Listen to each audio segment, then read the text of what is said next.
evening, everyone.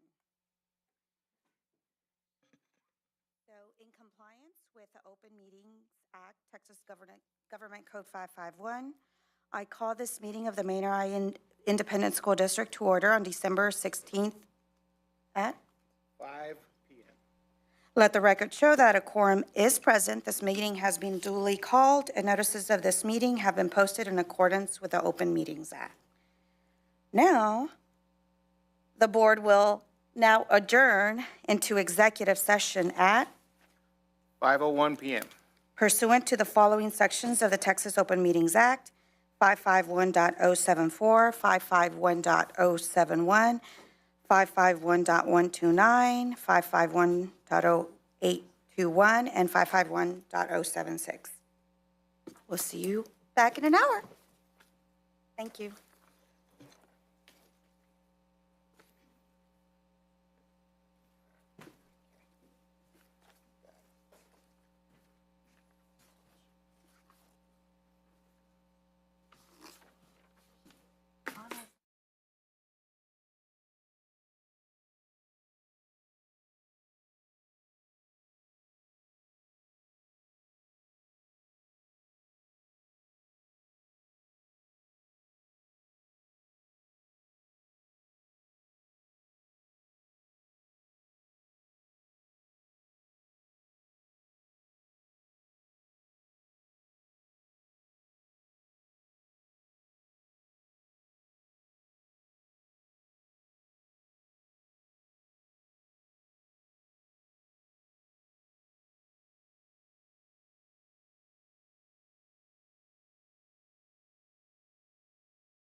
Good evening, everyone. Happy Monday. It's the last Monday of this year's working week, and it's our last board meeting of the year. So this is our first board meeting with our new trustees, so I would like to help me recognize them and with this official regular board meeting. Dr. Caitlin Lowry, Mr. Patrick Patterson, and Stacy Howard.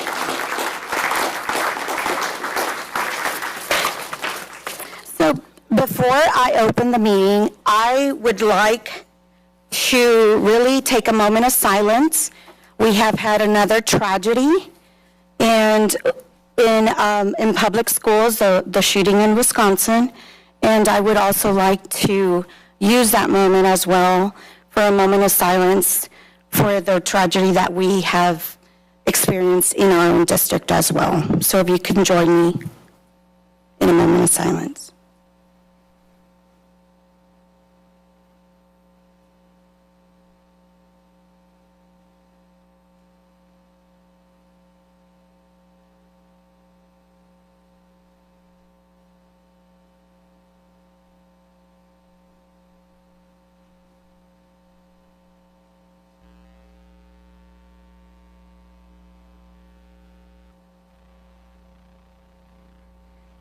Thank you.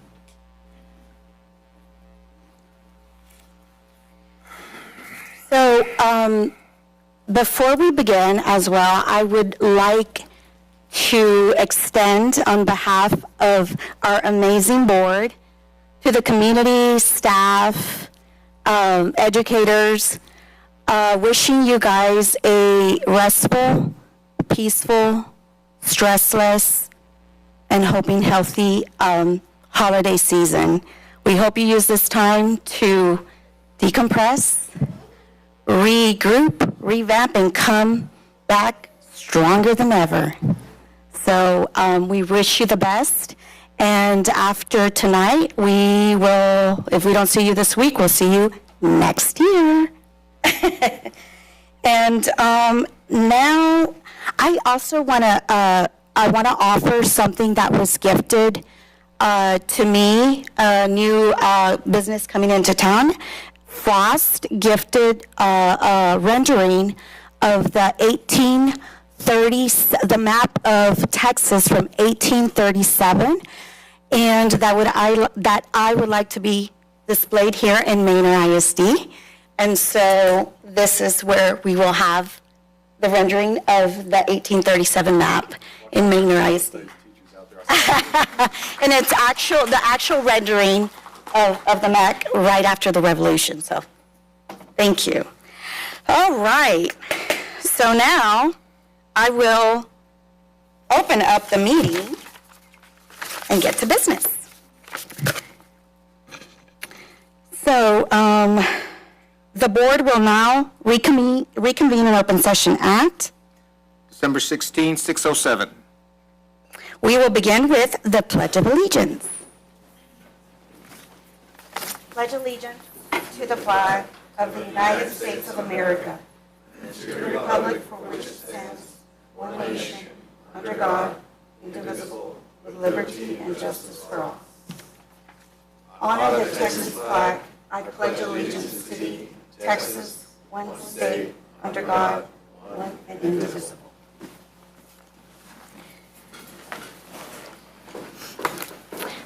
All right, so I will take a volunteer for one of our trustees for the vision statement.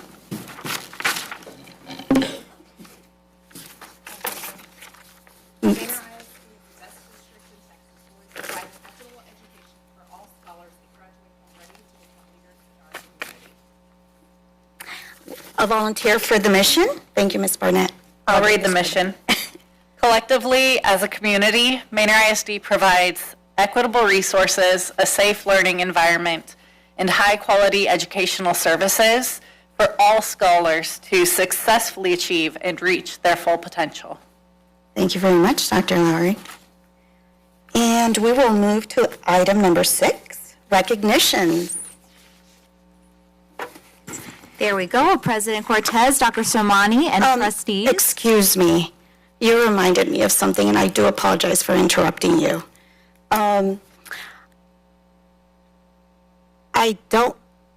I've been thinking about this. So there's going to be a lot of times where I will be addressed as President Cortez. Many opportunities. And to conduct our board meeting, my vote is, and I'm here equally with my board of directors. So I'm thinking that to truly make sure we focus on student outcomes, I would like to use student outcome focus time and address us as Team of 8. Sounds great. We'll do. So, Team of 8. Tonight we have some achievements for you in the world of college, career, and military readiness, or CCMR, which aligns with our strategic plan goal that by 2028, 90% of Manor ISD scholars will graduate prepared for college, career, trade, and/or military services based upon their individual goals.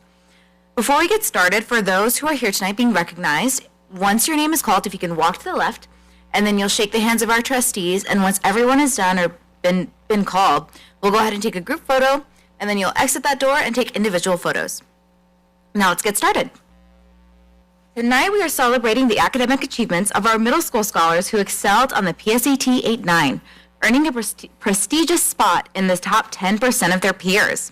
The PSAT 8-9 is specifically designed for 8th and 9th grade students as they begin their high school journey. The test measures the skills and knowledge the students have gained in school that are crucial for college, career, and military readiness. These students earned the top 90 percentile against peers statewide. So from Maynard to New Tech, we have Cash Corral, Landon Harris, Liliana Barrera, David Leal, Tizetti Lloyd, Eliza Lowry, Justin Odomeni, Elsie Sears, Omar Loretta, Eli Guerrero, Lieutenant Alaziwi, Sofia Pachenko, and Adriel Santiago.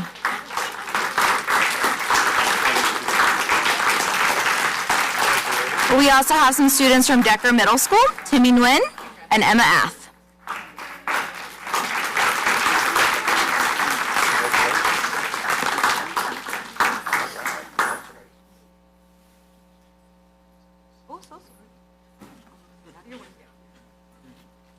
Hey, kid, quit whispering. Cash. Now we're gonna go ahead and get you on the middle. Yes, you can go into the center, y'all. Oh, yeah, sorry. Awesome job. Spin a little bit, y'all. Okay, ready? 1, 2, 3. One more. 1, 2, 3. Awesome.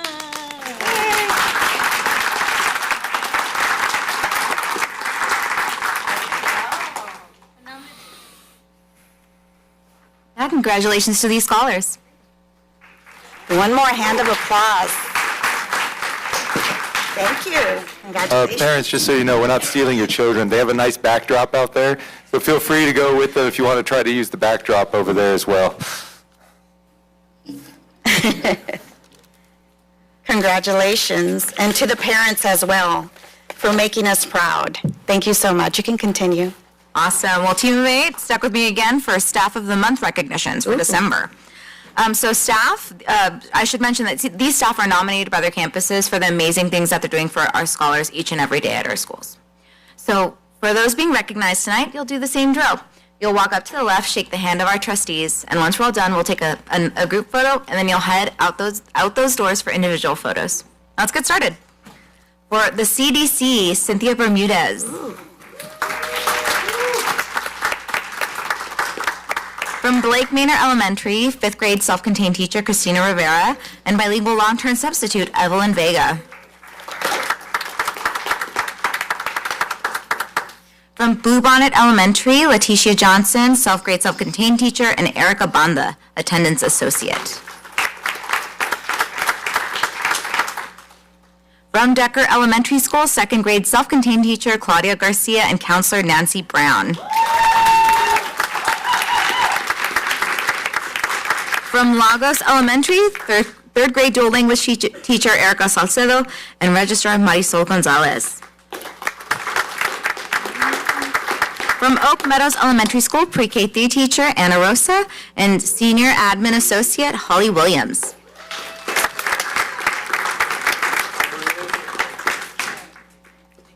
From Pioneer Crossing Elementary School, Terry Suchel, third grade self-contained teacher, and Edith Plancarte, registrar. Excuse me.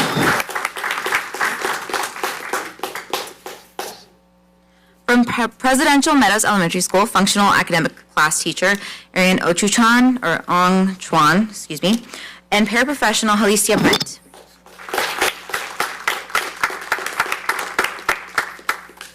From Shadow Glen Elementary School, fourth grade dual language teacher Rebecca Leal and custodian Araceli Gomez. From Manor Rise Academy, sixth grade math teacher Carolyn Callahan and educational assistant Yulisa Cruz. From Decker Middle School, sixth, seventh grades interventionist dyslexia teacher Michelle Ponish and school counselor Arshwa Walden. From Manor Middle School, counselor Selena Crane.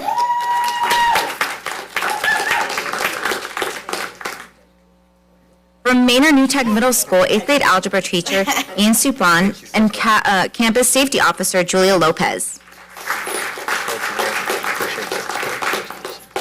From Manor Early College High School, 9th grade physics teacher Justice Alvarez and 9th through 12th grade counselor Deborah Francis. Thank you so much. Thank you. From Manor Excel Academy, 9th through 12th grade science teacher Laura Martin and safety officer Jeremiah Harden.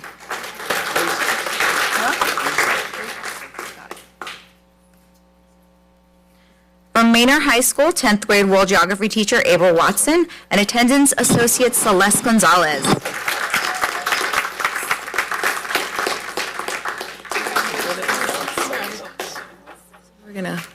So we're gonna get you on the middle and we're gonna get that photo of y'all. I think she's coming on in right now.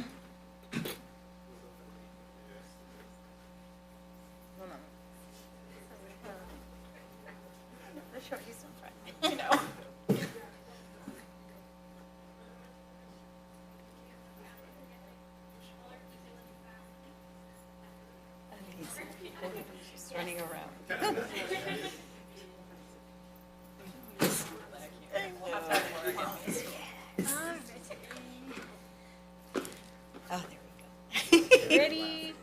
1, 2, 3. One more. 1, 2, 3. Awesome.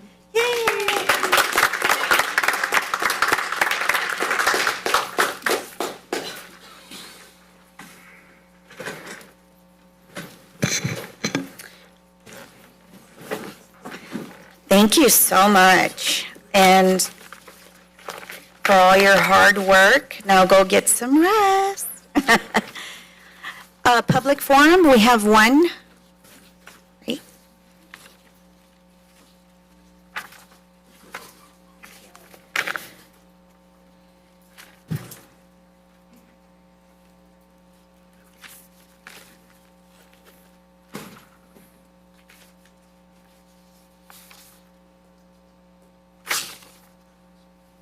Are you ready? I'm ready. Oh, yeah, Okay, go no, ahead, it's Ms. okay. Burris. I was like, go ahead. Okay, for each person present in the boardroom who wishes to address the board, you will have 3 minutes to speak. There are timers on each of the screens and one in front of you. Mr. Martinez, will you please let them know when they have 1 minute remaining and again when their time is up? When necessary for effective meeting management or to accommodate large numbers of individuals wishing to address the board, the presiding officer may make adjustments to public comment procedures, including adjusting the time allotted to each speaker. Because of topic posting requirements of the Open Meetings Act, board members are not permitted to answer any questions posed to the board by the patron, and no action can be taken on any issue presented during this time. With this being a regular board meeting, you will be allowed to speak on any topic, whether it is on the agenda or not. If you wish to ask questions of the board, you may submit them in writing, addressed to the superintendent's office, and the board may consider them at a subsequent meeting. If you are an employee or employee's representative, please be advised that the grievance policy deadlines are not waived. If you have documents to pass out to the board, please identify those documents. Finally, please be aware that rules of decorum will be enforced during the public comment period. Please refrain from making comments directed at specific individual employees, scholars, or board members by name to avoid any potential breach of confidentiality. If you have complaints regarding specific individuals, please provide those in writing addressed to the superintendent for his attention. Each participant is legally responsible for the content and consequences of his or her own statements. We have one speaker, Mrs. Bridget Bolden, and topic of discussion is introduction of WISE Group.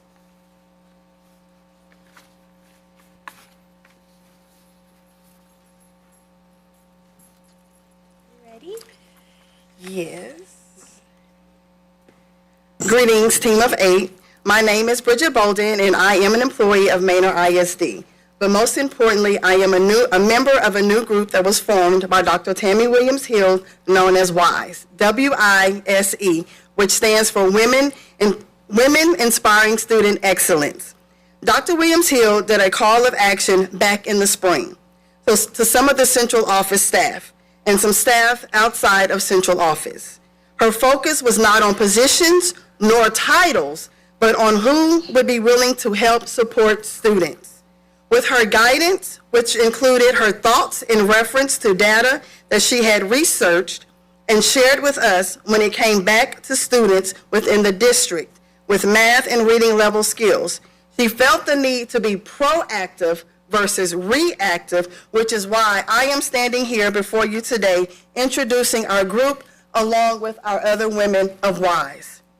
Our mission is to provide academic support and guidance for our struggling students to succeed by improving their self-esteem, growth mindsets in alignment with integrity, trustworthiness, diversity, empathy, service, and accountability.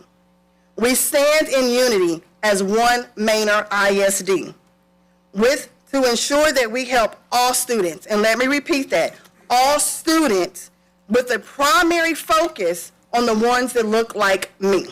Okay?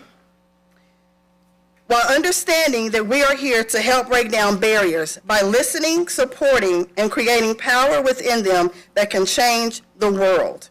Together, we stand to create a community where young people feel empowered to reach his or her full potential, paving the way for a brighter future.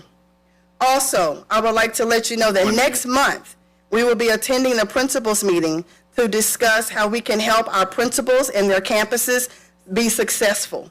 We are here to unite with the community and our schools to let them know that we stand with them in helping our students reach their full potential. We would like to also thank you, Dr. Shamani, for standing with us and understanding our mission and our vision and giving us the support and guidance that we need for Manor ISD. Thank you for your time. Be on the lookout for WISE because we are geared and ready to work. So if you see a group of us in purple, just know that WISE is in the building and WISE is coming because we're here to help Manor ISD. And again, we are here to help to support the students who are lacking in math and reading skills that look like me. Thank you. Thank you. Thank you. Thank you.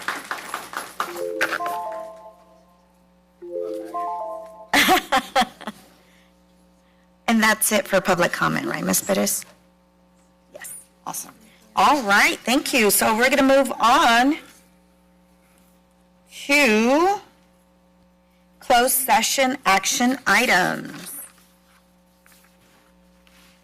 So for 8.1, I will take a motion for the closed session action item.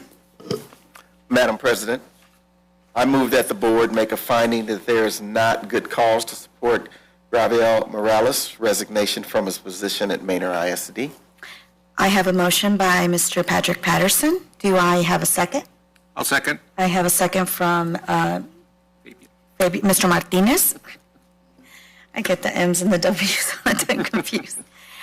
If there's no discussion, I will go ahead and call for the vote. All those in favor? 6-0. All right, thank you very much. We'll move on to number 9, superintendent update. All right, who's going to volunteer to be clicker tonight? Thank you, sir. Yes. That's what you get for sitting closest to the computer. You can go forward. As always, we want to start off by just some news that's come out, just some points of pride. Our students continue to do some amazing things, but so do some of our staff. There is another president in the room. We don't just have President Cortez, we have President Diana Rios Rodriguez. She is now the new president of Texas School Nurses. You have to stand up, Diana. Stand up. There she is. That's a huge honor, and she will be not only representing Manor ISD, but representing all of the nurses in Texas at the legislative session. Also, we've got some amazing choir students. If you have not heard a choir concert, they are pretty incredible, and this year we've got several students moving on to area, and so I want to highlight Isaiah Malik from Manor Senior High School and the Manor Tech High School choir students Joshua Rea and Ariana Boxnick, who will be competing for a chance to go to the state competition here in January. So congratulations to those 3 students. I don't want to steal too much of Dr. Bentz's thunder because he is due to give you a report on academics in January, but our interim star results were very, very good year over year, and so I didn't want to let the Christmas holidays go without letting the staff and community know that their kids are doing a great job and the teachers have done some fabulous work year over year. So some good things to look forward to at the January regular board meeting. Everyone can stay tuned for that.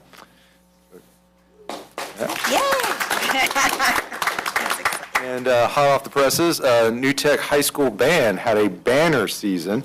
21 regional choir qualifiers, 2 alternates, 5 first overall in their instruments, and 13 qualified for the area competition, most in the UIL district. So.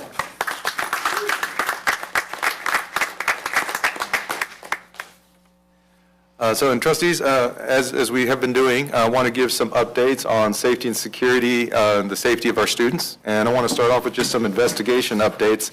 The city police and the district attorney are still continuing their investigation of the incident at the senior high school. And I just want to make one quick statement to allay any kind of confusion. The DA's office is doing that investigation of what happened on the criminal aspect, and they don't want us involved in that investigation. So they're doing the criminal aspect of that. What you'll hear me talk about in terms of investigation is really looking into where can we do better and where did we fall short, if anywhere. That's our part of the investigation leading up to the incident. But the incident right now is off limits to us. What will happen, it's next on there, is there is something called an after-action review. It's a multi-agency response. Whenever there is a large response like that, there's a multi-agency review of how every agency reacted and interacted, including ourselves, and we will be present. We are not running that. That is something that is generally run by one of the other agencies. Sometimes there are some state actors that will come down. TEA is possibly going to be there as well to engage in that review. And that's going to be talking about all the multi-agency response and how we can improve. God forbid there's another incident or someplace else there's an incident. We can all learn from that. So that's due to happen this week, I believe, Wednesday, I think it is, or then that'll take place. One other aspect, our law firm, I've been in talks with them. There is a group called the Texas State Safety Consortium that is set up by the Texas Education Agency, and they are tasked with auditing safety in all aspects in the state of Texas. And they have several approved vendors who can do those audit work, and our law firm is talking with several to engage them in a comprehensive look at the senior high school. One of the things that I like about one of the things they're going to do, not only are they do a comprehensive physical look at our campus and what our security posture is, they also, I hadn't seen this before, but they're also going to do a behavioral cultural analysis of the high school as well. So not only are they going to look at the outside physical aspects to make recommendations, but they're also going to look on the inside, and they will have the authority to interview people. I don't know who they're going to interview. They get to choose. and talk to people to find out what people are saying when they can talk privately. And that's only going to make us better. It's going to make us stronger. It may be painful to hear some of that stuff, but we need to hear it. And certainly when I get that information, I'll bring it to trustees when we get to that point. Any questions on investigations? Okay. The next series of slides are, as promised, we were going to bring some of the safety survey data. This is certainly not all the information, but I thought it was the most important information to bring forward. We are going to post all this information on a website for everyone to be able to view. There's going to be a new safety web and security website so people can at their leisure take a look at this information. What I wanted to do tonight is to at least give some idea where I think we're trending and where I think we're going, with January being a more comprehensive listing of things that we're going to do. So I want to emphasize that this is not everything, but these are the things that are definitely we want to take a look at. So you can see that this survey had 2,200 responses. You can see a majority of them were parents. This is also just a breakdown of the different grade levels that they identified with. You can see it's spread out pretty well. So this question, I want you to just make sure you pay attention to exactly what the question I asked, because I was very specific in that question, and is what is the 3 to 5 current safety tools that make you or your students feel safest? And so I'm not asking for an expert opinion. I'm not asking for anything more than what makes you feel safe at school. And obviously, the majority of the parents were indicating in this that 81% said police officers make them feel safe and secure. Later on tonight, trustees, I'll be asking you to help me make sure that we have as many officers as we possible. That'll come in the action items, and so we'll take some concrete action on that item tonight. You'll see number 2 is the safety and security cameras. We have some work that we will do around that, and I'll detail that a little bit more. Hall monitors as well, interestingly enough, was the 3rd highest vote getter. And so we'll do something for incentivizing hall monitors to stay and remain with us and to come on board as well. Safety and secure vestibules, made them feel safe. Thank you to the school board from past bonds. You do have a safe and secure vestibule at every single facility that contains students. And so that is a work that is already done. The drug and firearm sniffing dog, thanks to Chief Yarbrough and his team, they actually already have one on duty that is deployed. We don't usually talk about where and when that's deployed because we don't want to let people know, but certainly that dog is active on our campuses, especially in the parking lots. So that's the data. Some other information that we got, you can see on this one, number 1 means you strongly agree, and number 5 is strongly disagree. You can see that there is a strong desire to have some sort of weapons detection system on there. I will tell you that we did try to break out some of this data to see if it looked different by the different levels. It was pretty even from elementary, middle, and high school on our first look at disaggregating that data. I do want to take some more time to look at that because I really feel like that, you're looking at 2 different issues when you're talking about high school weapons detection versus elementary. Elementary safety, I think, has a lot to do with concerns about intruders versus at a high school level, you're concerned about potential students and internal. And so I want to take some time before we do anything with elementary to get some more idea from elementary principals and parents. What is it actually, do they actually mean by wanting something like this? What are they looking for? Because I kind of get the feeling that, well, if we do something at the elementary school, it'll be different than what you would do at a high school level.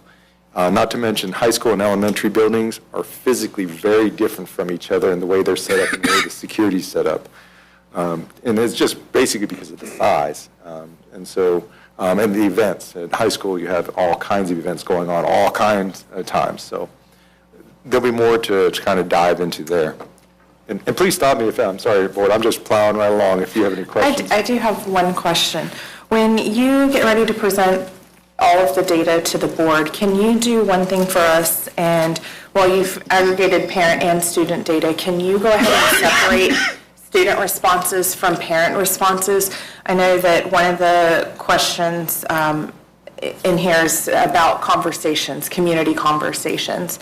And I think that being able to understand kiddos' feelings and being able to share that with administration, knowing the mental health providers that we have that are holistically helping and supporting our kiddos, knowing what makes them feel safe and knowing how to approach those conversations would be very good for the administration as we approach that, and then for the board to be aware of the difference between what parents are feeling and what kiddos who are sitting in those seats are feeling as well, so that we can have a holistic response and not just blanket looking at the overarching numbers.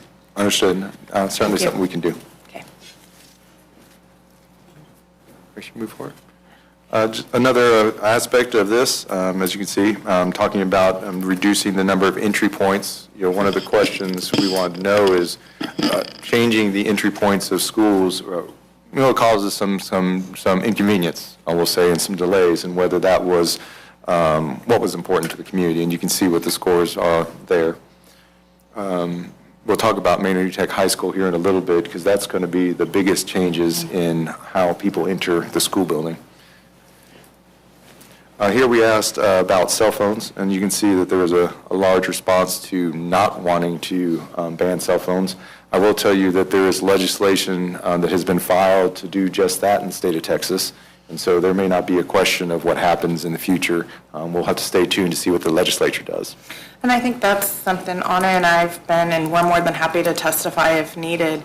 I think any data that we can take and to support that, if that's something that administration thinks will be helpful, we as elected officials will be more than happy to do that.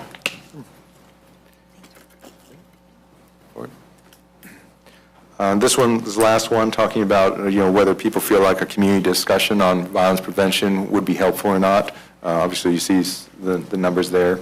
Our faith-based alliance meeting that we're having this week is actually really my beginning step into reaching out and beginning this conversation and what this conversation will look. We're having that meeting this week, and so that will be the beginning of addressing this here, just so you know. These are comments from both the student and community meetings, and I actually know which ones are student, which ones are parents, so I'll let you know which ones come from the students. And these are certainly not all the comments. I want to emphasize that. There were lots of comments. And it's not about the frequency of comments when you're having these groups together. It's really about finding other ideas that are good ideas that maybe we hadn't thought of and to consider. And so this is by no means the end of this list, but I thought these were some that were definitely worth talking about. As you can see, addressing speeding cars on Joyce Turner Drive, that actually came up quite frequently and passionately from a number of places, especially staff members who had cited that one. You see the second one, some parents approached me about wanting school activities for secondary students, and they were specifically talking about freshmen and sophomores who do not want to play sports, but who like playing sports. And so we have a response to that as well. Number 3 is actually from the students. I met with several groups of students at different campuses, and one of the things they emphasized was after the tragedy, there was this drop in counseling area, and then it kind of began to disappear, and they were asking me, where did it go? Because we still need it, not for that, but for other things. And, we're going to have to explore more about what about that is inviting to the kids, that they felt better going to that than they would on other times. But it's something that they brought up to me. Number 4, I love this one, and I love this one because every group of high school students I talked to brought this up without me prompting. I asked them the question, what makes you feel safe in schools? And one way or another, the students told me it's knowing the other students. And I think that really speaks to probably one of the most powerful things we can do as adults is to help develop community among our students. As one student puts it, he says, if I know that guy across the hallway from me, I'm not scared because I know what he is and what he's like. But when I see these kids coming into school I've never met before, I kind of look at them and wonder, who's that guy? And so building that sense of community within our campuses, I think, is going to be something that we're going to have to put our heads to and start thinking through how that looks.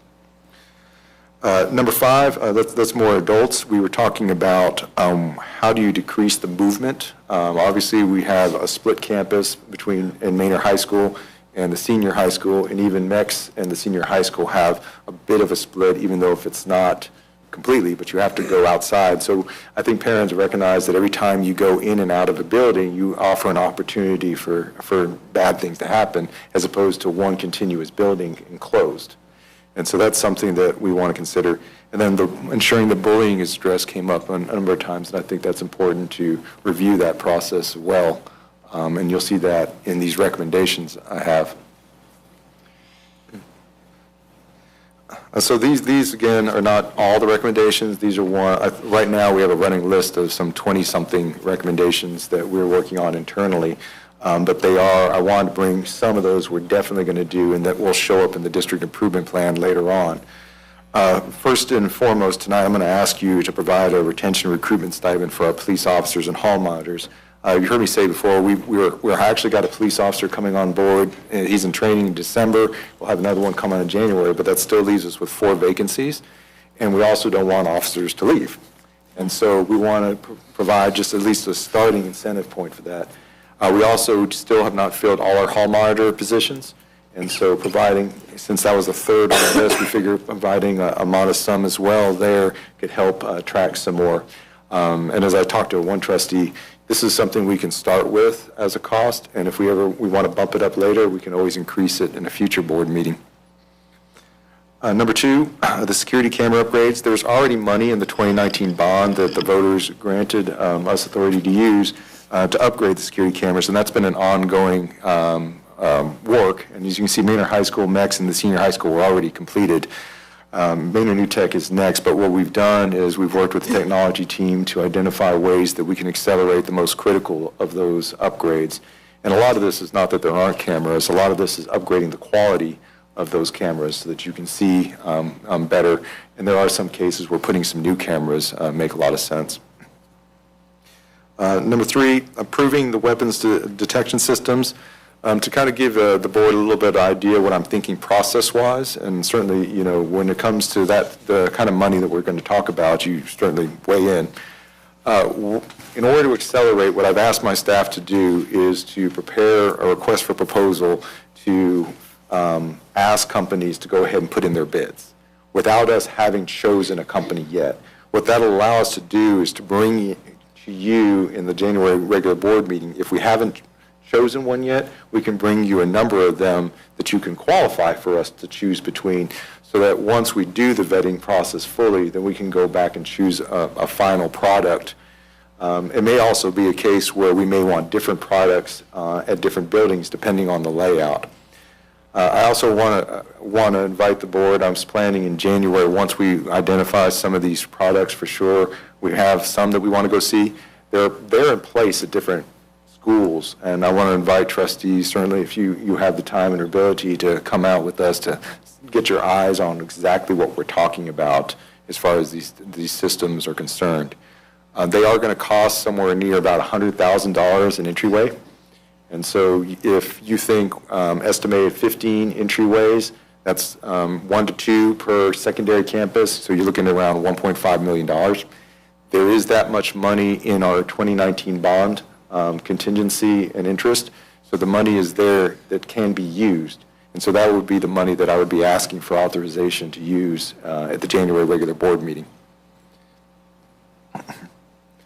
Number 4, the character education program. I've charged the staff to really look at this and look for things, not only they're going to develop the character of the students, but now that we know our students are saying community makes us feel safe, what are some of these programs that will do that as well and develop that sense of community and help us develop that and train our staff on developing that? That will be paid out of a TEA safety grant that is available. I'm focused on the high school level right now, but we had already been talking about this, and it's just going to propel us forward to really have some standardized approaches for Manor ISD at across grade level bands. So high school doing similar things, middle school doing similar things, and elementary doing similar things, so that as kids move from school to school, we're just reinforcing that character education and making sure it's not one campus wants to do this, one campus, well, what does Manor ISD want to do, and what's within the vision and mission that trustees have set for us. The 5th one on there is working with the New Tech High School community. That building is different than all the others because it's multiple buildings. and it's going to require more change to be able to do some of the things that are being suggested. We've had opening conversations about what that would look like and what that would require us to do to make that happen. And what I'm talking about is right now, multiple entrances are being used to enter that campus in the morning. Well, if we're going to start going to 1 to 2 entrances, we're going to have to change the way cars drop off, the way cars pick up. We're going to have to change the way athletics operates to ensure that we have a different operation going on. It's also probably going to require some changes to our fencing plan that we originally had to help funnel, for lack of a better word, people to those 1 to 2 entrances. But that's certainly work that's going on right now. I think long-term, I think the answer is you have a bond and we make it one continuous building so that it's enclosed by building. And so that there may be a courtyard still, but that courtyard will be enclosed by building around it. And, I kind of say it this way because one of the possibilities, and I'm not here to speak about that tonight, is connecting this building to Manor New Tech High School. So you expand the high school, which helps you not save taxpayer money so you don't have to build another $200 million high school. You can expand here instead for less, but also enhance the safety and security. And of course, as I'm doing this, that ties in with my conversation with the city about Joyce Turner Drive as well. You go for it. Developing the community engagement program to address the community trauma and some of the violence that happens in the community. I already mentioned we're taking our first stab at that. We're working with our faith-based alliance to talk about how that might look and what that would do. There are members of that alliance who have done that kind of work before, and so I'm looking forward to talking with them about what does that look like for Manor ISD. And I had the continuing discussions. We've actually had a conversation with the city manager after the safety and security meeting since then, and we're just going to continue that. And I'll be talking with city council members as well, talking about what that might look like in the future and how we might be able to work with each other. At a minimum, we have, Chief Yarbrough and I and Chief Phipps, we have an idea of how we can do at least some speed mitigation during the day without causing problems to traffic. So more to come on that. Also, want to let everybody know, I think it's a great idea to take all of this, our final recommendations, and put them in the district improvement plan. So what I'm envisioning is at the January regular board meeting, I'll just list out for trustees all the recommendations in the public, but in the district improvement plan, it'll be all stationed under the appropriate goals. But the reason why that's important to me is I like the accountability, the dates, the names that you get in a district improvement plan. So anybody in the public wants to look up who is supposed to get that done, they can see it. And then as I go to the district advisory committee, that we'll be able to show progress. As we go to the safety committee, we'll be able to show progress using that document. So in January, we intend to have all that laid out in that district improvement plan. And as I said, finally, we'll have the survey data and information posted for the public to view. And last but not least, we've actually, I say as a recommendation, we've already started reviewing those policies, and we're already setting up retraining of staff. I've already decided that we're just going to go ahead and train all administrators again on those policies and procedures to ensure that we're doing them consistently across the district, and not one person seems to know and another person. Now, we're all going to make sure we know exactly how that's supposed to work and that it's properly documented. That is my superintendent's update for you. I don't know if there are any other questions that trustees might have for me. No, I just want you to share with the community that even though we had a tragedy that was the impetus of all this safety stuff, that we're going to make these safety meetings and these safety goals and the focus on safety going to be part of our district indefinitely. Yes, sir, and we had already talked about that. This safety update, 2-3 years from now, we'll still be having a safety update, and maybe even further on. I think at this point, we are going to go far above and beyond. While we may be passing all our TEA audits, and we may be passing we're going to be a model for school safety, and we're going to continue to be transparent. We're going to continue to tell you where we're at and where we've gone with our safety updates every single month. And I would like to add that we are planning on really being very intentional, focused, and revamping our whole safety and security. You say that we're required by law, but we're really going to be more intentional, focused, and making it into a community, including community members as part of a committee that hopefully will continue and go on way after, and be a model. President Cortez. Yes, go ahead. With Dr. Thomas not here, I know one thing that she would ask about the bullying training for administration.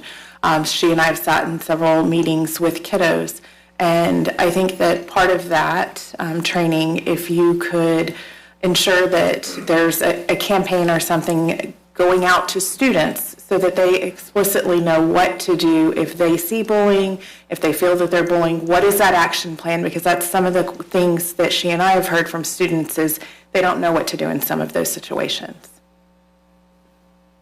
Yes, ma'am, I think that's a fantastic idea to ensure that's on there. So we'll see it done. Thank you.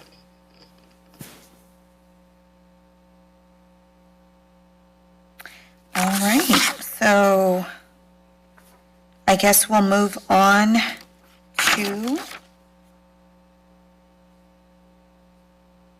Dr. Moises.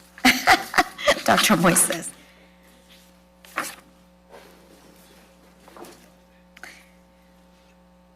Well, I do appreciate that, doctor, but I'm not a doctor yet. Moises Santiago, Moises. sorry. Finances. Thank you.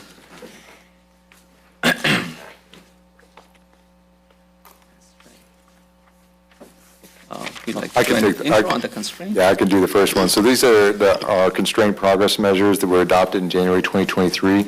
One of our progress measures was on average daily attendance. As you know, that actually impacts our funding. You can see right now what our annualized ADA was last year, and you can see where we are right now at 92.77. It's probably a little bit lower than that now. That puts us ahead of our 25-26 goal, which is nice. Now, I would love to say that would be our ending ADA, but it tends to go down over time. But it's a better place than we were year over year from last year. So I'm happy about that number. If you go forward, Mr. Santiago.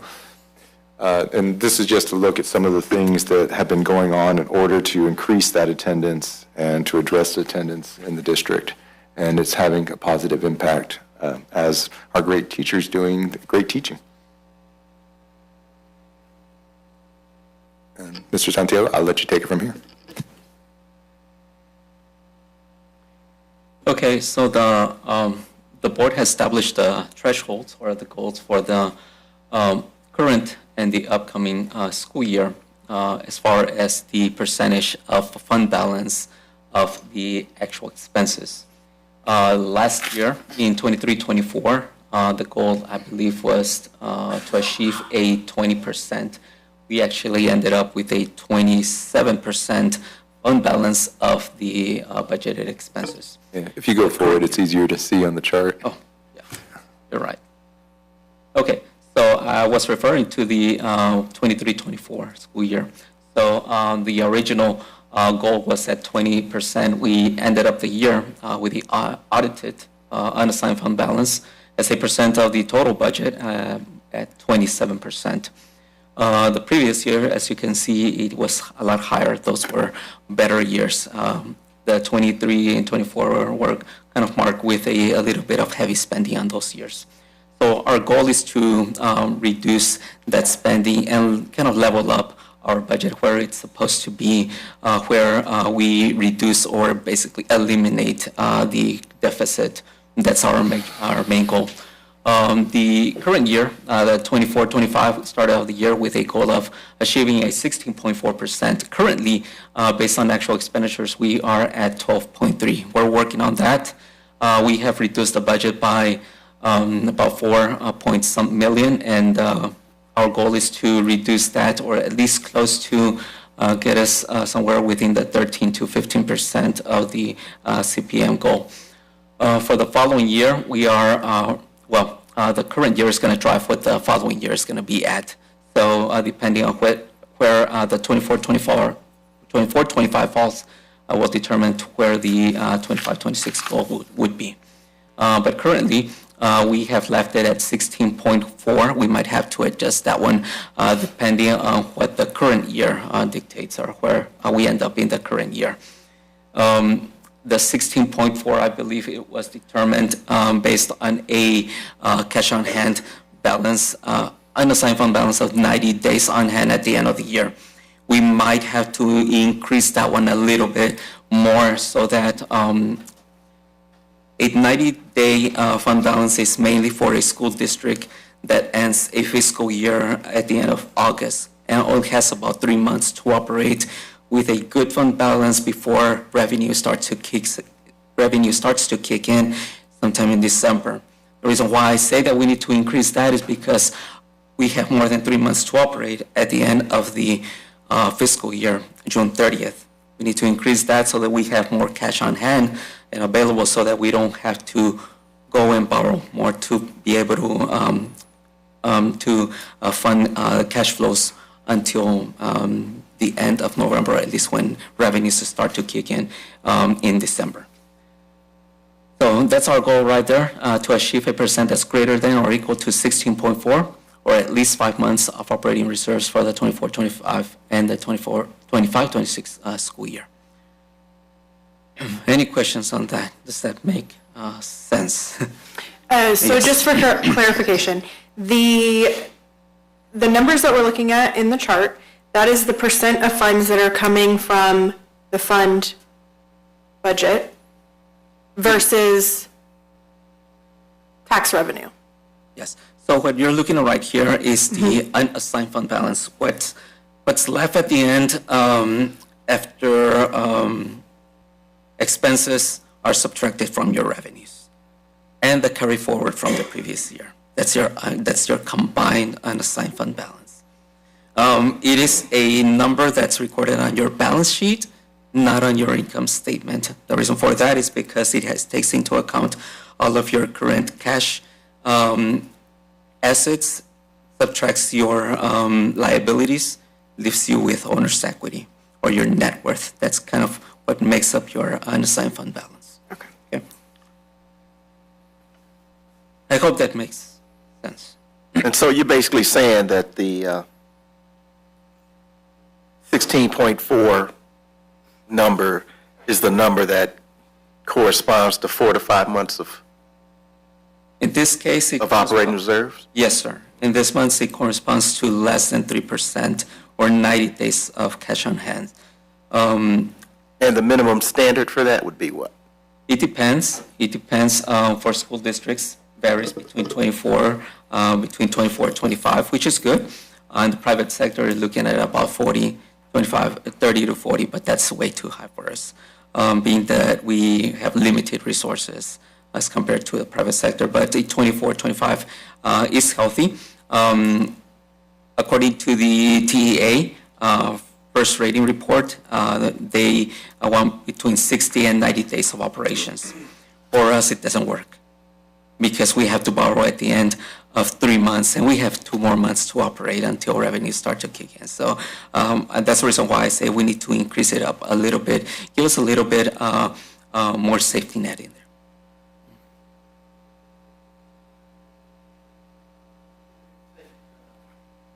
What would it take to change our fiscal year so that we wouldn't have That to was do my that? next question. If it's even doable. It is doable, but it probably take I think it's the reason why the school districts changed from the fiscal year from going backwards from August to July is so that they are in line with their federal programs. And in our case, we would have to operate 2 more months without revenues, and we would have to extend our budget for another 2 more months so that we can align and again begin our fiscal year in September 1st. So yeah, that would take a big hit in our cash flow.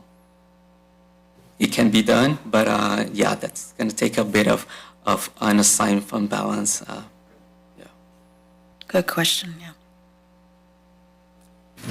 So what you see right here is building of a balanced budget. What we are trying to achieve This is our goal. Over the last 2 years, as I said, are marked with a little bit of heavy spending in our operations. I traced back our operations a couple years ago, went back to 21, 22, where the district had a solvent year. The district in that particular year was able to put more than $4 million back into fund balance. You actually had close to a 40% CPM in that particular year.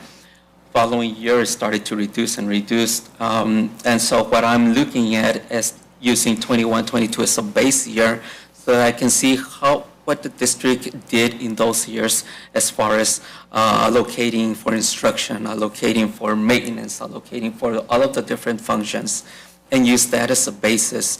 Now, that doesn't mean that we are going to reduce or make cuts according to what you see right there in that second to the right column. That's only a basis so that we can monitor ourselves and see. Those are going to vary within the different functions, but our goal is to reduce the budget by at least $14 million in order to be able to adopt a balanced budget. If we do not do that, we are not going to be able to put money into our fund balance and build it up to where it has to be. At least get us 60 to 90 days cash on flows. We need to rebuild what we have reduced over the years. We are looking at spending the last 2 years more than $1,500 per student. That's how much we're spending as compared to the revenue that we are receiving. So that's the reason why we find ourselves in this huge deficit position. And I broke that down further into different functions. We're spending about more than 50% in the area of instruction. Now that is combined salaries, contracted services, supplies, travel. We're spending about 6% more in admin, 38, nearly 40% in other operations, in all of the other functions. But our goal and to achieve an ideal budget would be to adopt a $98.5 million budget, which is based on the estimated revenues that I'm assuming at this point. Now, that is estimated assuming that we are going to have a growth rate of at least equal to or less than 5% in our property value. At the state value, the state controller already released their estimated statewide growth values, and they are looking also within the 4 and 5 range. For the biannual, the second year of the biannual, they're estimating a decrease. So I'm making those adjustments too on top of our estimated local projections. This is also assuming a very conservative ADA, not available by average daily attendance, which is what the state uses to fund. Do keep in mind, the state funds us not on enrollment, but on ADA, average daily attendance. Right. There's a big difference right there, okay? Do not use your 10,000 enrollment right now to estimate your budget for next year. It's going to be overprojected. You do not want that again.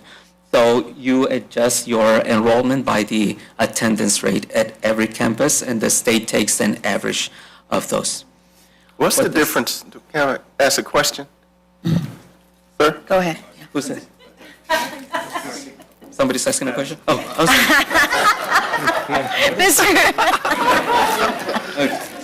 What's the difference between instructional leadership and school leadership on here? Okay, so instructional leadership in that case are your functions. So I'm looking at functions where you see 11, 12, 13, and 31. This is direct instruction at the campuses. What function 11 pays for is teacher salaries. No, I was talking about the function 21 and 23. 21 and 23, the difference between those two, 21 are your assistant principals. Your 23 is the budget for the actual principal. So that's your principal department and anybody that works under the principal. Central office, yes. So 21 is anybody under the principal at the campus level. by student, and then as we progress throughout the year and make those budget adjustments till the end of our current fiscal year and for the next biennium. So our Yeah. goal is to have a balanced budget. That is our goal. Yes, sir.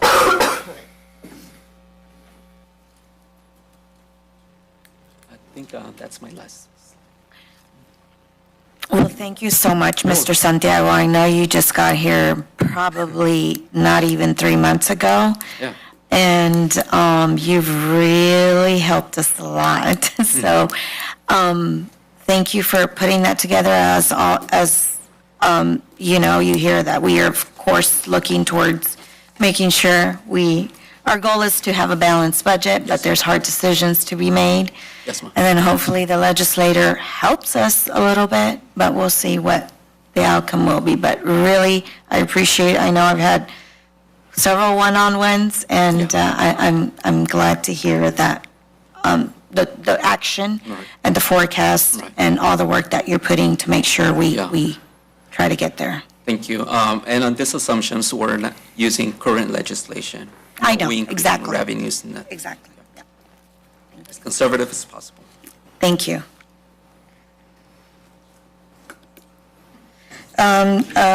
Number 3, for college career military readiness, goal progress measure update. All right. Dr. Harvey. Good evening, Team of 8. Thank you. All right, so we were here in November and shared some information. We wanted to come back for our new trustees and just kind of talk about what our overall goal is, some key indicators, and share a little bit of information with you all. So our overall goal is to get to 90% CCMR by class of 2028. So once class 2020 graduates, we'll get that 90%. Our 8 indicators, this is what TA looks at in regards to how we achieve CCMR, and there's the TSI sections, SAT, ACT, TSI, and the college prep course. Meeting criteria 3 on or above on the AP's test. We good? Okay. I have a question real quick. Yes, ma'am. Regarding these, is there any sort of order? Are these all weighted the same? Yes, they're weighted the same. So as long as so our goal is to get a student in any one of these 8 areas to get one, at least one. Yeah, I do want to say that in my mind, though, there is some order. My philosophy is always to try to get every single student to maximize their potential. Exactly. And so there are some that are kind of like a default, like where a kid may have had the potential to do more, but they defaulted back to something. So in our world, while we measure CCMR, internally, I'm always going to be looking to push certain numbers further. Like I want to see people passing their SATs. And I want to see people passing their IBC, industry-based certifications, not just getting a graduate IEP workforce indicator. As Ms. Rodriguez-Barnett could tell you, that you can write an IEP that makes it pretty simple for you to get that one. But that's kind of a low bar. So I just want to point that out, that we'll, as time goes on, push for certain indicators more than others. Does a student just count once, or if they fall into different categories, they count multiple times? No, ma'am, they just count once. Okay. Great questions. Any other questions on the 8? Okay. So we set goals and of the 90%, and then we, as an internal team, we're trying to look at 3 particular areas that we were going to focus more attention and time and attention on. And that was really into the TSI component and college prep component, and the dual credit course area and the IBCs. And so as we talked about it last month, these are some of the areas where we wanted to dive deeper into our data integrity and then work on more access for our students, ensure that we're getting more students tested in the TSI and those components. And so based off of a class of 2024, you can see where those numbers are. And so we have an active engagement plan right now to work with 25 and have those improvements. Yes, ma'am. Did we ever, and I know we asked this question, like what was the answer? When are we starting to start testing our students? I know there's a goal to start in middle school, but what are we doing right now? Where are we starting to test them with TSI or to get them to practice or these exams? So To get them ready? I know we were having in those previous years, conversations. they've done it during middle school, the TSI test. Last year, not all of the campuses took it at the middle school level, but we did offer it at the high school level for those students as they came in. And so our plan now is to ensure that in the fall of middle school, that there's testing for the PSAT, and then in the spring, we're doing testing for TSI. And so there's a plan in place for all? Yes, ma'am. Okay. So we doubled down on our communication with the middle school principals, made sure there was an announcement about in the Friday folder, and that everyone's clear about that, and then they have resources and people to call. But how do we, what is the process to make sure teachers and community know what these goals are? The communicate, yeah. What, you talking about these specific right here? Yeah. Okay. For example, the 3.2, the dual credit course indicator, the kids need to be in what, 3 dual credit courses? Or have 9 hours of dual credit in order to get that credit? 3.2, student just needs to take a math class, dual credit course, or an English course, or 9 hours of. Yeah, and so my question has to do with the fact it's only 22% when the goal was 35%. And so I'm asking, what is the mechanism to make sure That the happens. community and the staff knows what the goals are so that they don't go in reverse order? Great question. So part of it was ensuring that we had everyone on the same page about what should be the focus at our secondary campuses, and so that was awareness and education with the school campus teams, and then also pushing out information to parents. And so these are the things that we're. Well, I would say we started in 23, 24, and it did not happen like we needed it to happen. Yes, sir.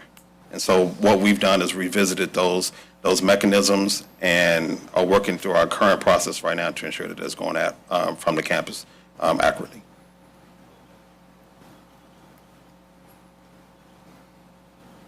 Okay.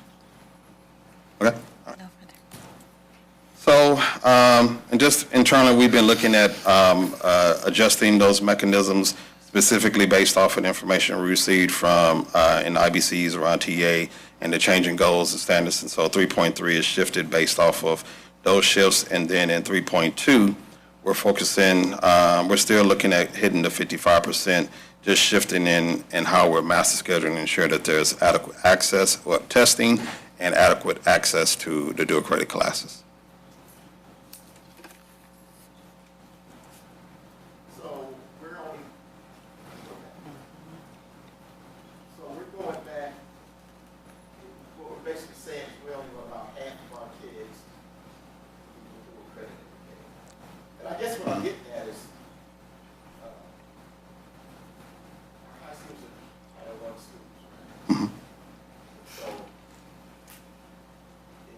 to me, it's like, we have kids who are coming from environments that might find college to be unaffordable.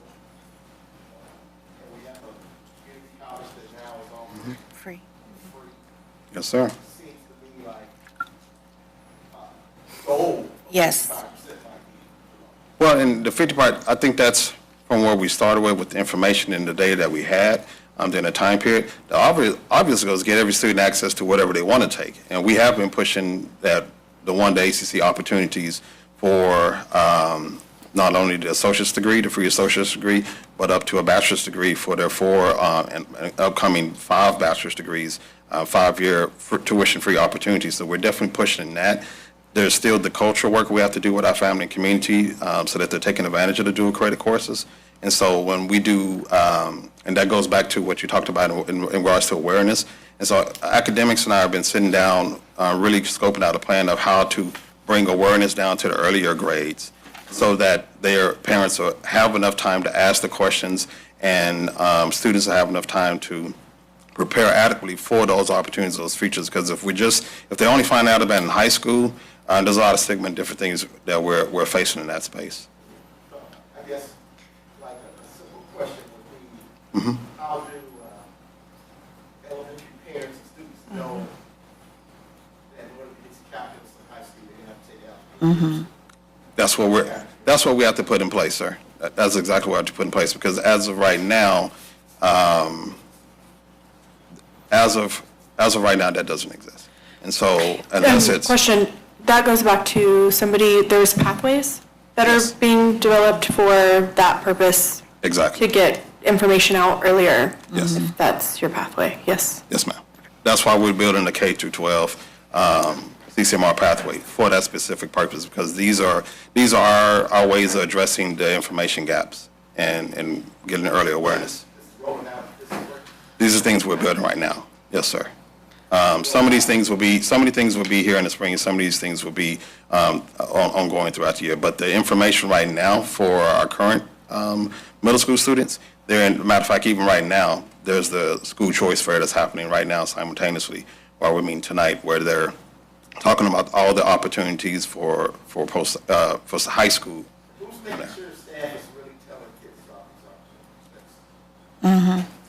Well, Let me weigh in on that one too, because, one of the first things that I discovered upon getting here is the lack of understanding from your administrative team on down about what all this is. And so your first step, I think our high school administrators are now much more well-versed. I'm not going to say they're experts. It takes, years of reiteration to it. Ultimately, in my world, it's the principal that needs to make sure that their staff is communicating. But, the next step is we have a fairly new counseling director. And of course, it's ensuring the counselors, because they're the ones that are sitting down with students and parents and working through the schedules and making sure they're aware of those pathways. That's the new trustees. I know the old trustees heard this at the other board meeting, but you heard me talk about how the pathways were all crooked, where kids were not going through the pathway. That's a reflection of a lack of understanding by counselors and knowing how those pathways should work. So right there is a reflection of where we're at. Is it better? Yes.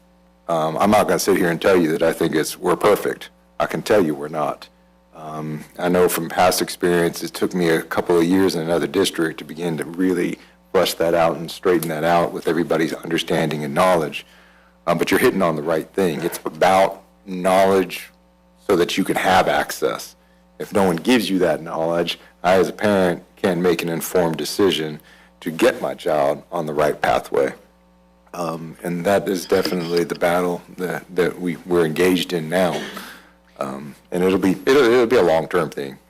My expectation is that these numbers will start going up starting next year, class of 2025, which is this school year. And they'll forever go up from that point forward till we top out.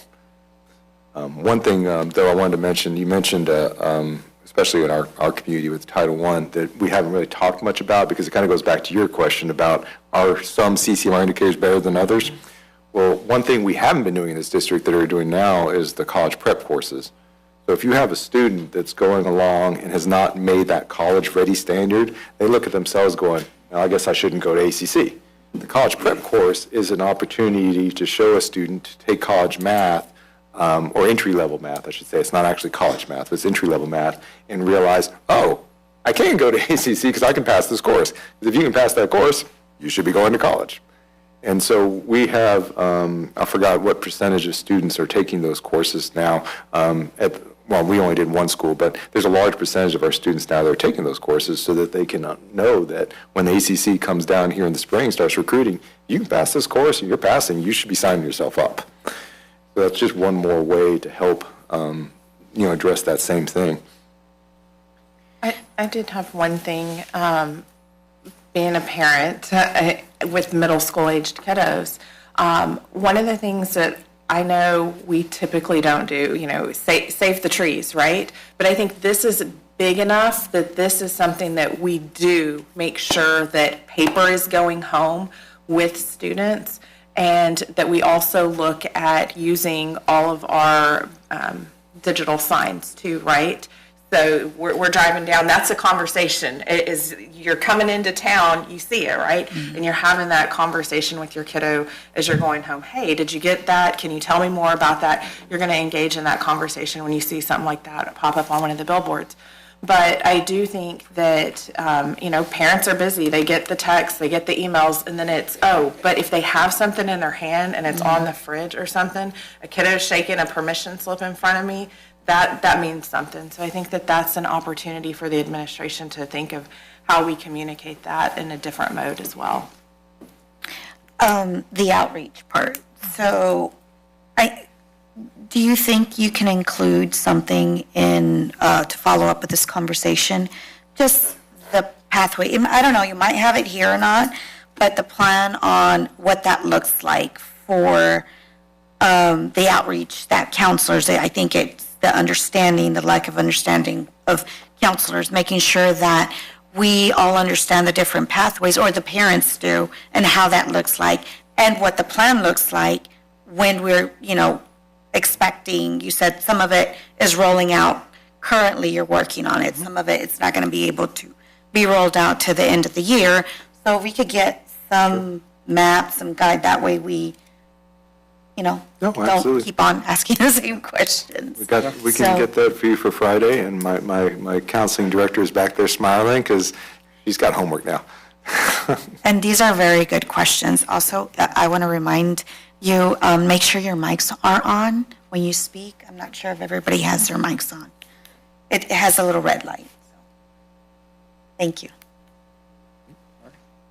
Well, thank you all, and we'll definitely get that information to you all. All right, we go to item number 4, addressing the growth in the northeast of the district. Mr. Joe Mendez. And just as he's getting up there and ready, just really, I'm needing a couple of things out of this. And one is I'm just trying to gauge the board as far as short-term. You like portables, or do you like changes in boundaries? And so that's one question. Different boards are different, and so we've got a short-term, but that's also going to help inform me for further down the road. And the other is, we'll talk a little bit about the growth in the Northeast and some possibilities for addressing that. So, Mr. Mendez, it's all yours. Good evening, Board of 8. So again, for those of you that might not know me, my name is Joe Mendez. I'm the Chief Operations Officer for the district. And one of the things that I do here is, of course, I look at capacity and utilization for our campuses to be efficient and so forth. And so by looking at that, we have I'm going to tell you a little bit about just addressing the north side of 973, if you would. So that's the Shadow Glen area as well, in that side.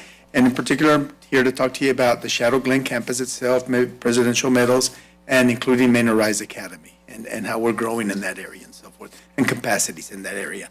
So one of the things that we have done, actually, Dr. Pence and I took a field trip to some of our campuses, and we made sure that there was some capacities that if we needed to, and as far as growth is concerned. So we are having a lot of development, as you can tell when you drive by 973, you see all these lots, right? Sometimes they're vacant. You pass by next week and they're full of houses, right? And so where are those kids? So that means that they're coming to our school. So we need to make sure that we have room for them in the future. So one of the things that we did is Dr. Benson and I went to both campuses, Shadow Glen, and also we went to Presidential Meadows to see if we could afford that luxury, right, with bringing in more students. Just real quick, we have a little bit over 4,500 elementary students. This is in total, just not Shadow Glen, but 4,500 students. One of the things that we're looking at as well, sorry, I need to catch up here, about 4,500 students there. One of the things that we're looking at on the Shadow Glen area. Can you go back, Joe? Go back. Okay, sorry. Give them a chance to look at that. Okay. So I'm looking at the third column there that says 2425, highlighted in gold there. And when you look at the numbers there, in particular, if you look at Shadow Glen, you'll see that they have 641 students this year, and Presidential Meadows has 571. I'm going to show you different slides that shows them their utilization capacity here in a little bit. The next slide forward. Addressing the future lots that we have in those areas. There's going to be, in the future, of course, no telling 5 years from now, 10 years from now, and so forth. There's about 2,800 lots that are going to be developed that area. As for vacant lots right now, this is what we're looking at. VDL is your other number that you're looking at. You're looking at 285 lots right now that will be developed in the near future. So when we're looking at all that, and of course, there's 68 homes right now in inventory, and this is of last quarter, so this is of last November. So we'll have new numbers with every quarter that we get from the demographer. Those will be updated. So and I'm assuming those numbers are going to go up more than anything else, right? So those are our triggers right there. That's what we start looking at. You can go to the next slide here. In particular, we're looking at the Shadow Glen area. Of course, there's some wording up there on the higher right-hand side. The district, this is in total, this is just not the Shadow Glen area, but the district has 11 actively building subdivisions. So that means that we're getting a lot of growth in Manor, right? That's all it really means. Next slide. Introducing you to a little bit of capacity for our classroom, or for our campuses that we have. Presidential Meadow has the capacity to receive 775 students. Shadow Glen has the capacity to receive 670 students. Right now, as it stands, we have at Presidential Meadows, we have 578 students. We have 637 at Shadow Glen. You look at the capacity utilization rate, one is at 75%, the other one's at 95%. I should emphasize for trustees, these utilization rates, principals sometimes, I was a principal, so I can say it, they use rooms for other things than they can be classrooms. And so when we talk utilization rates, sometimes we literally walk around the building and say, well, that's a classroom, and that's a classroom that can be used. So when we talk about utilization rates, we're talking about using all the classrooms. So oftentimes, like at Shadow Glen, it'll seem a lot more crowded than 95%, but part of that is because the way some rooms are used. Shadow Glen could not house anymore. Last year, I think we were at 98% utilization rate at Shadow Glen. So there was no room actually for them out there. So what we decided at the time for short term is that we would take all those students and put them at the Manor Rise Academy building, right? And the Manor Rise Academy, if you recall, that was going to be a phased-in approach. When we first opened it, the first year we opened it with K-2 students plus sixth grade. Last year, we introduced third and fourth grade and seventh graders. So that means that we had room a little bit because we had not introduced the fifth grade or the eighth graders in there yet. So now by introducing them next year, I don't have anywhere to put our pre-K students, right? So I have to then look to see where we're going to put our pre-K students. So that was the purpose of me and Dr. Benz going out and visiting those campuses to see if we had room. And we do have room at some of the other campuses for that as well. And if I could insert just to give some context, I'm going to pull the numbers. So our pre-K student population has increased 36% year over year, which is, we wouldn't be having this conversation if it hadn't increased so much. And so while other campuses had room to absorb the extra pre-K, these are the campuses that are most crowded, and they didn't have enough room to absorb the pre-K, which is why we're coming here tonight to talk about this. You're saying you don't have room for pre-K, meaning you're going to want to find room for pre-K in different parts of the district, but to me, that says you want the youngest kids to be on buses? Or how are we going to take a look at that? What we're looking at is that right now they're currently housed at the Manor Rise Academy. And so to move them out of their Manor Rise Academy and make them go back to their home campuses. But there's no room at Shadow Glen. Well, there is. Yes, sir. With the numbers that we're looking at for pre-K, there wasn't, and that was the purpose of Dr. Benson and I going out to campuses to make sure that there was room. So we just wanted to bring that information to the board so y'all would know our next steps, right? What we're looking at doing. And I think if you look at this, what they're saying here is there's room for 27 pre-Kers at Shadow Glen next year, right now. As we were predicting right now with no portables or anything. But that would require 31 currently zoned Shadow Glen pre-Kers to go to Presidential Meadows instead of Shadow Glen. So that's the boundary option where we send 31 pre-Kers to Presidential Meadows. That would be best. Yes, mostly. Yeah. When we look at the numbers, do we know how many of those students are transfers to that campus? And then can we do something about transfers so that if that's your home campus, you go there first? That's typically the way it works, yes. Okay. Do we have numbers on the transfer? I do not at this moment, but we can get you those numbers. Okay. But, Mr. Mendez, those that are at MRA right now, they currently are on buses, Yes, correct? and they all go to Getting MRA. closer to home on their home campuses. It's just closer to home. That is correct. Yeah, and I think for the board, I think one of the things that has historically been important for us is equity across the district. So I think that understanding what that would look like if you were to make recommendations about portables, what does equity across the district look like for that option? Which takes me to my next slide. So on my next slide, I do have it carved out or segmented out. I highlighted Shadow Glen's attendance boundaries as they're in green. The PME boundaries or presidential medals are in the darker blue, if you would, to the east side. And to the west side, you'll see Shadow Glen. If you look at the three circles there in yellow, those are neighborhoods that we're looking at right now. We're just looking at these. These are possible scenarios. And this includes all students. This includes students from K to 5 in those areas.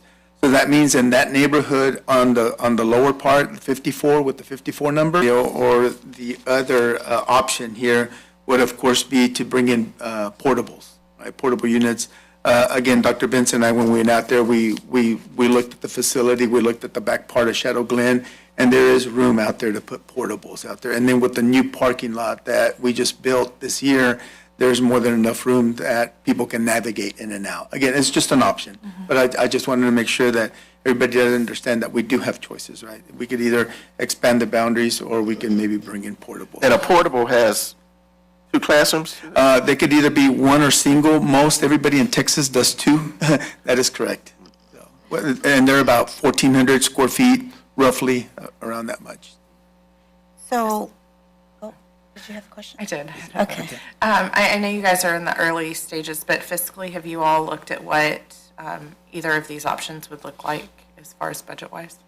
That's easy. Portables are more expensive than boundaries. So. Yeah, the portables, just so you can kind of gauge it, it's they run probably about $3,500 a month to rent out. So if we were looking at maybe getting 2 of them, you're talking about $7,000 a month easily. Right there. And I wanted to add also, I mean. Plus cost. Yeah, plus cost, but safety, security, weather, everything, also taking into account, you're talking about portables, kids, little kids, so, you know, I was thinking about all that, making sure, I know we're in the beginning stages of really trying to plan all that out, but with the severe weather, you know, I mean, taking into account everything, safety, security, weather, cost. Yeah, we would have to look at logistics, do a deep dive on logistics. You're absolutely right. And if we look at boundaries, are we automatically looking at 973 as a natural boundary?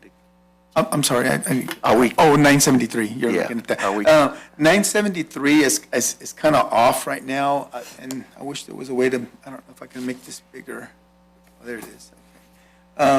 973 actually, right where 54, right where the little star is at right there, where it says Manor Academy. Right. Off to the right-hand side of it, that's 973. So it kind of intersects, some of 973 is actually Shadow Glen, and some of 973 then becomes PME, and then it comes back to Shadow Glen.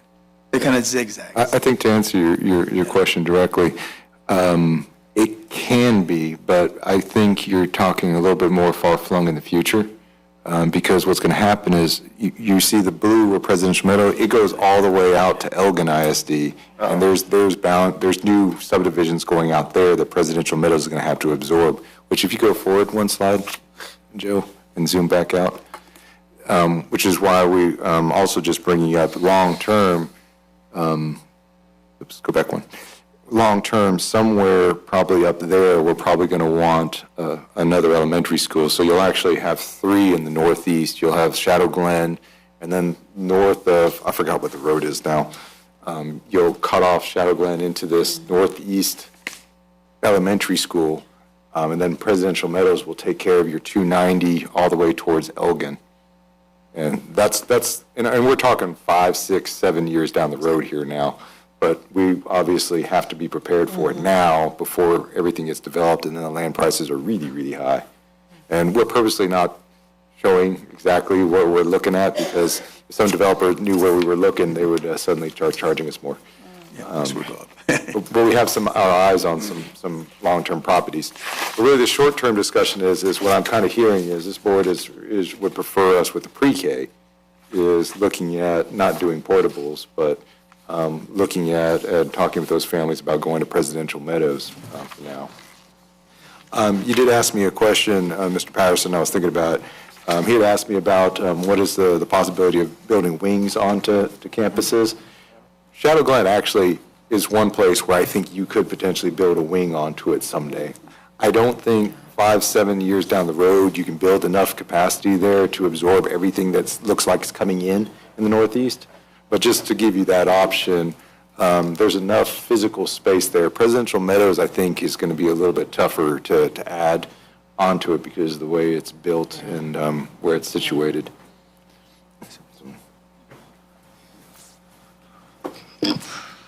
Wonderful.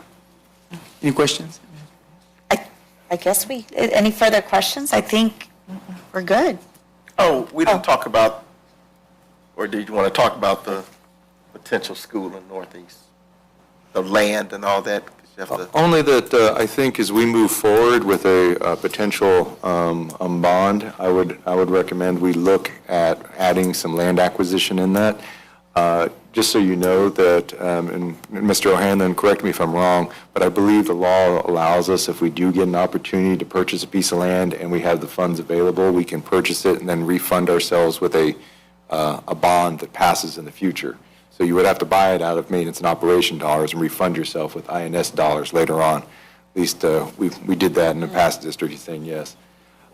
If we do move forward with something like that, there is another piece of land we own up in the Northeast which may become expendable at that point, in which case I might ask the board to consider selling that land, which will make Mr. Santiago a very happy man, because that will improve your cash flow situation and reduce the amount of years we need to run surpluses to increase our fund balance. So I'm being purposely a little vague because I don't want to give too many developers a heads up on what we're doing. You're going to be getting calls tomorrow. Yeah, that's right. But in January, I believe we're going to start talking a little bit more in earnest about that. Trustee, so you know, that's one thing we can talk about in closed session is the value and contracts on land, and that's so that we don't reveal our hand when we're negotiating things. So we'll probably be talking about that in January.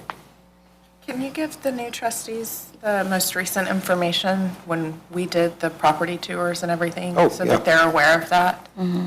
Sure, and new trustees too, once I get that to you with all the maps, if you want to set up a time or even a one-on-ones to go visit some of those properties, we can certainly do that as well.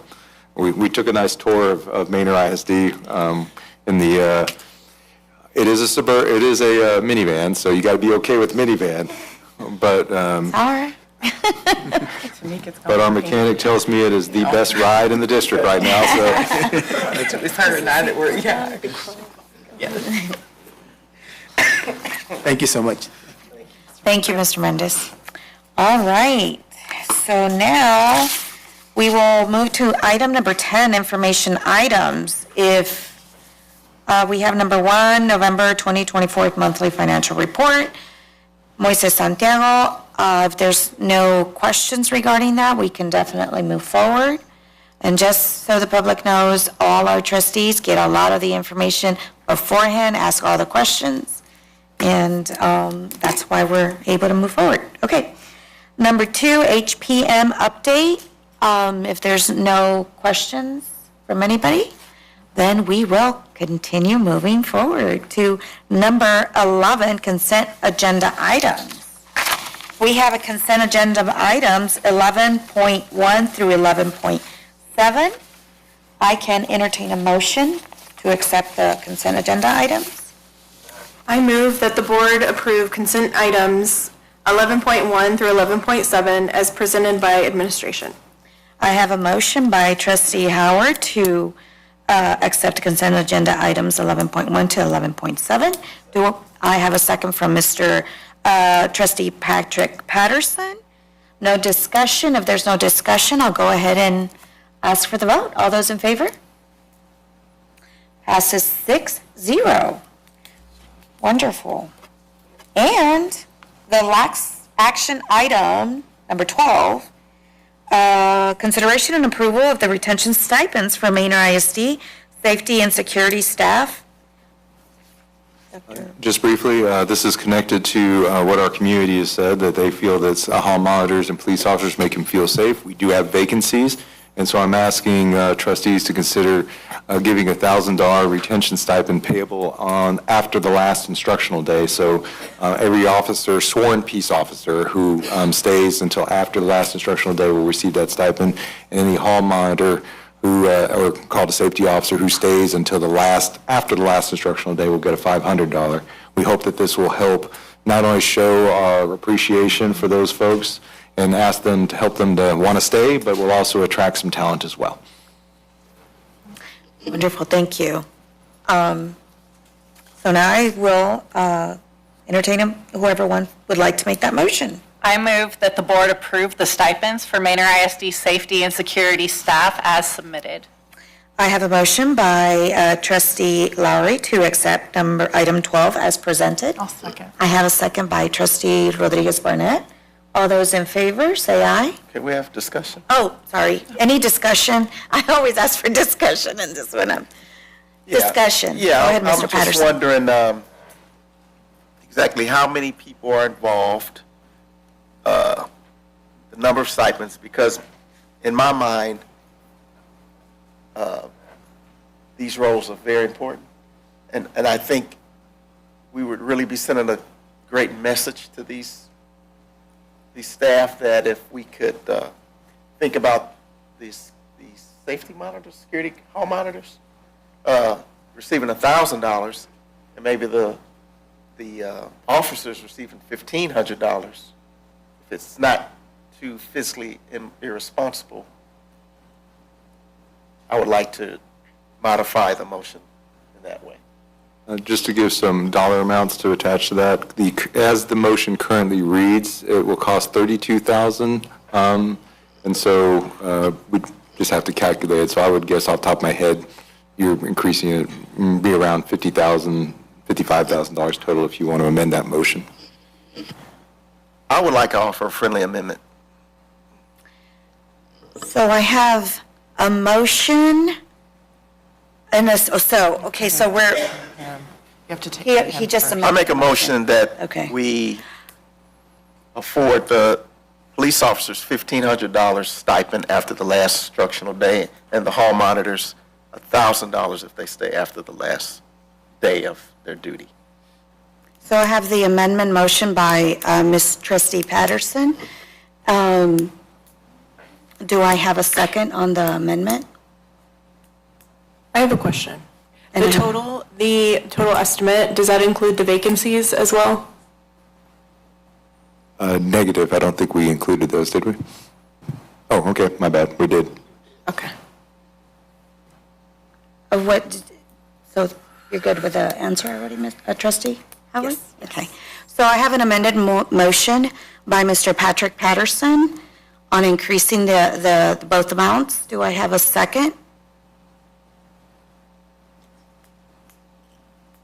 One last question. Do we have financial, we're good with the 50, if it increases about 50,000? Can we afford it? Yes. Okay. So I have the amended motion once again by Mr. Patrick Patterson for the increase in both stipends. If there's further questions, go ahead. If not, I will entertain a second. If you don't have any further questions. Does anybody want to second Mr. Patrick Patterson? So if we have the funds and it's safety and security, do you have any comments or reservations regarding the amendment or for that motion? I don't have reservations so much as that I will remind trustees that it's certainly something that we can always revisit in the future if we so choose at any board meeting. I just need to, obviously, so everyone knows the board operating procedures, you just need to have, contact Ms. Cortez and get a second, and that will trigger me to put it back on the agenda for consideration in a different way.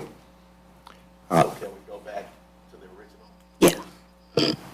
So we're going to go back to the original motion because Mr. Patrick Patterson did not get a second, and it's great, the intentions are there, but like Dr.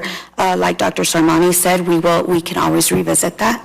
So I will go back to the original motion, and that was, that Dr. Caitlin Lowry had made, and a second by Trustee Rodriguez Barnett for the recommended amounts presented by administration. If there's no further discussion, which I think have answered all our questions, I can go ahead and take the vote to accept that motion. So all those in favor? It passes 6-0. Wonderful. Good. Okay. So now it is item number 13. We have confirmation of next regular board meeting on January 21st, 2025 at the same time, 5 o'clock. It is a Tuesday. Tuesday. So it's not going to be the typical Monday. So Tuesday, 5 p.m. And then after that, I will entertain a motion to adjourn. I move to adjourn the meeting. I have a motion by Trustee Lowry to adjourn. I second that. I have a second by Trustee Howard. All those in favor? Passes 6-0 at 7:47. wonderful. Before 8. My goal was 7:30, but great, rich discussion. Have a happy holiday season. Merry Christmas. Have everything.